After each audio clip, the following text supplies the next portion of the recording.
Silah nama Tuhan kita Yesus Kristus kini dan sepanjang masa.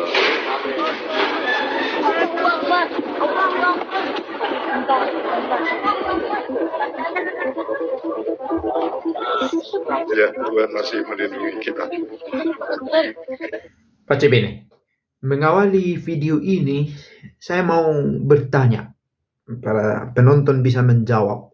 Apakah ada di antara kita yang memiliki kebiasaan yang sama dengan orang yang di video tadi? Kita andaikan dia itu yang mengucap Allahu Akbar itu adalah seorang Katolik yang baik. Tapi dia sangat terbiasa dengan sapaan-sapaan yang biasa dipakai oleh teman-teman Muslim. Allahu Akbar, insya Allah, Assalamualaikum, Astagfirullah, semacam itu. Kalimat-kalimat berbasis bahasa Arab yang sering didengar sehingga biasa dipakai. Apakah ada di antara kita yang begitu? Bisa berbagi pengalaman di kolom komentar. Baik, Bapak Ibu, sebagaimana di awal video tadi kita lihat dalam satu misa, katanya, apakah itu di Yogyakarta, saya kurang ingat, saya kurang tahu persis. Terjadi gempa ketika misa sedang berlangsung. Spontan orang yang ada di dalam gereja itu bersorak Allahu Akbar. Ya, ungkapan dari penyerahan diri, iman, ketakutan serentak di sana bercampur semua yang tidak bisa secara gampang dipilah-pilah. Perasaan macam apa saat itu? Yang pasti ada ketakutan, kecemasan. Tetapi mengapa Allahu Akbar yang muncul? Karena itu yang biasa didengar di lingkungan di mana ia berada, tetangganya, keluarganya, kerabatnya biasa mengucapkan itu di televisi, di berita, di media sosial, di handphone, biasa didengarkan. Maka itu yang muncul. Nah, tetapi kita mengandaikan bahwa yang mengatakan itu adalah seorang Katolik, begitu ya, tetapi memiliki kebiasaan untuk mengucapkan bahasa itu. Apakah itu salah? Saya pikir tidak juga. Karena itu bahasa Arab, bukan bahasa agama tertentu, tapi bahasa dari suku tertentu.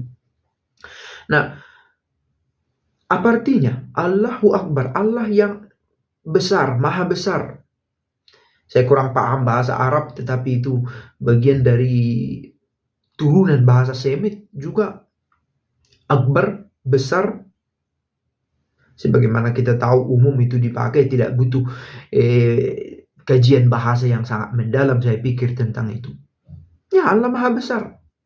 Maka dari pihak kita bukan sebuah ketabuhan, tetapi ada namanya asosiasi ya.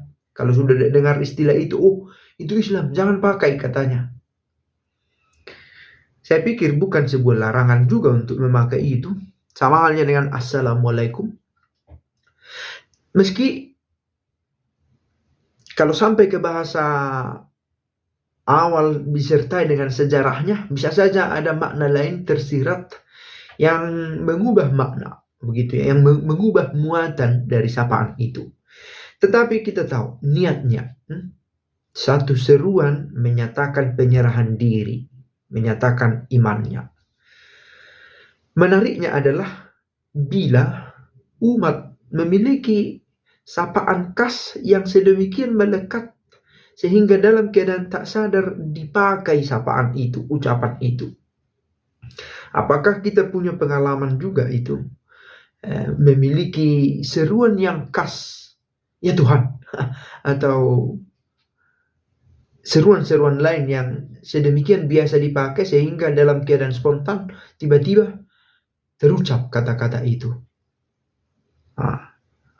Maka ini salah satu fenomena juga untuk kita bahwa kedekatan dengan agama lain, dengan materi-materi yang biasa dipakai sedemikian menyatu, kita sedemikian menyatu, kita dalam hal ini untuk area tertentu ya, sehingga terbiasa memakai itu. Apakah ada persoalan di sini?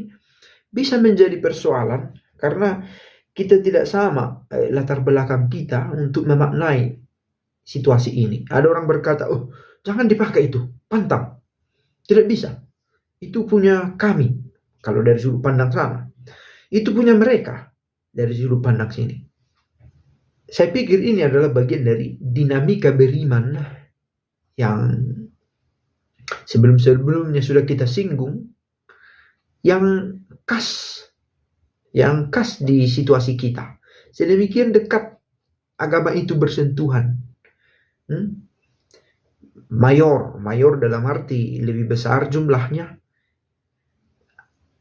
Tradisi Islam itu di tengah masyarakat. Sehingga beberapa unsurnya terserap juga. Kebiasaan-kebiasaan di sana. Bukan hanya seruan itu, banyak juga praktek-praktek lain yang juga merupakan ujian pada keaslian, pada pemahaman akan iman sendiri. Tapi hal ini menjadi menarik juga. Kita tahu penulisan kitab suci itu, Taurat Musa misalnya dalam sejarah, itu berkembang justru di tengah-tengah para Yahudi perantau. Oke? Nah, kalau kita bicara soal gereja Katolik, orang yang lebih ketat, berusaha lebih ketat mempraktekkan praktek agama itu, justru mereka yang merasa jauh dari pusatnya, jauh dari Roma, katakanlah, takut, ada kecemasan, jangan-jangan kita ini karena jauh tidak sama dengan yang asli. Apa yang asli? Itu yang harus kita lakukan. Sampai akhirnya menjadi sangat ketat, lebih ketat dari orang-orang yang tinggal di Roma sendiri. Dan itu terjadi dalam penerapan kita hukum kanonik misalnya, tentang hidup bersama, laki-laki dan perempuan, tentang liturgi, macam-macam. Semakin jauh dari sumber yang disebut sumber, semakin berusaha lebih asli. Nah, demikian juga kita yang sudah jauh ke Indonesia menjadi Katolik. Kita harus asli. Ada orang menyebut Allahu Akbar. Jangan, bukan itu kebiasaan kita. Menjadi sangat kaku, tapi di saat yang sama berusaha menjadi lebih otentik, semakin otentik. Nah, di sana ada baiknya, ada juga yang berpotensi buruk, begitulah. Ada juga kemungkinan menjadi buruk. Karena itu, saya pikir sangat bagus hal-hal begini menjadi viral, kemudian dibahas, lalu dikoreksi. Untuk kemajuan bersama. Hanya berbagi cerita apa yang terjadi dan memaknai kembali bagaimana cara beriman kita. Pace e bene.